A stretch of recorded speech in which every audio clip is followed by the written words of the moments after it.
இன்றே டவுன்லோட் செய்து உங்கள் ஃபேவரட் ஷோக்களை என்ஜாய் பண்ணுங்க. சகல நல்லா போயிட்டு இருந்த எலெக்ஷன் பிரச்சாரத்தை அந்த சிவனாண்டி அவங்க சித்த பொண்ணு சேர்ந்து தப்பான ரூட்ல திசை திருப்பி விட்டுட்டாங்கப்பா. அத்தையே ஒருத்தனை அடிக்கிற அளவுக்கு தூண்டி விட்டுட்டு இப்ப அவன் செத்துட்டான்னு வீடு வீடா போய் தப்பான பிரச்சாரம் பண்ணிட்டு இருக்காங்கப்பா.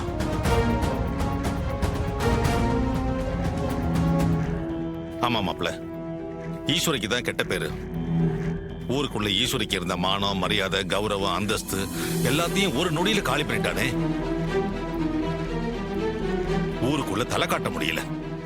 தோல்வி பயத்துல அந்த சிவனாண்டி இப்படி எல்லாம் தாறுமாறா தப்பு தப்பா காரியம் பண்ணிருக்கான்.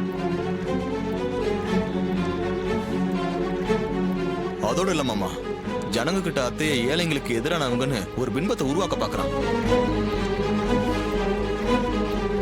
பணக்கார திமுறையில எல்லாத்தையும் செய்யறாங்க, அவங்களுக்கு ஏழைங்கனாவே சுத்தமா பிடிக்காதுன்னு தூண்டி விடுறாமாமா. அது ஜனங்க கிட்ட நல்லா எடுப்படுது.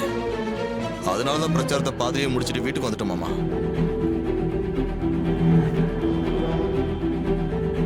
அந்த ஆள் சாகல, உயிரோட தான் இருக்கான்.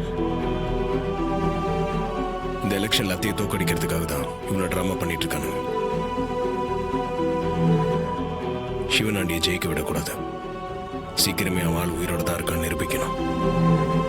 அப்பதான் மக்களோட மனசு மாறும். இந்த எலெக்ஷன்லயே அத்தை ஜெயிக்க முடியும்.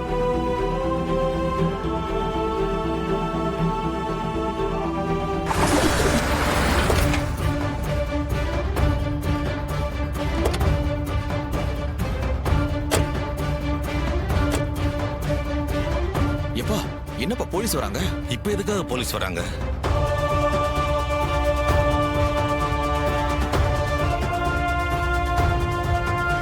சார், என்ன விஷயம்? சிவனாண்டி மேடத்து மேல கம்ப்ளைண்ட் கொடுத்துருக்காரு.